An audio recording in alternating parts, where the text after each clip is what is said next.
যদি আমি বলি আমার রাসূল কেমন ছিলেন, তিনি ছিলেন মধ্যম আকৃতির, তিনি না লম্বা না খাটো।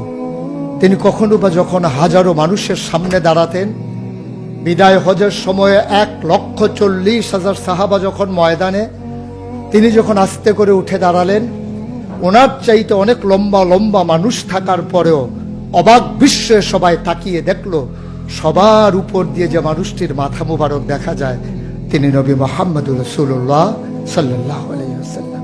তিনি মধ্যম আকৃতির হওয়ার পরে সবার উপরে তার শির, সবার উপরে তার মাথা। সবাই অবাক বিস্ময়ে তাকিয়ে দেখলেন তার চুলগুলো হালকা হালকা কোঁকড়ানো।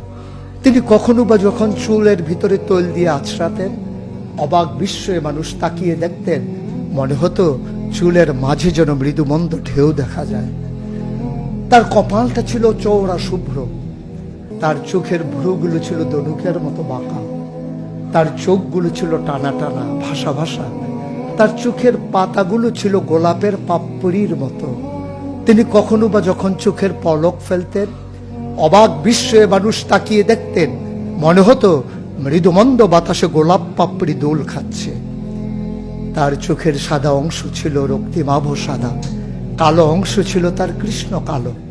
তার ঠোঁটগুলো ছিল গোলাপি রঙের, তার নাকটা ছিল খাড়া, ছিদ্রগুলো ছিল ছোট ছোট, নাকের নিচে ঠোঁটের উপরে ছিল চিকন সরু গোঁফ।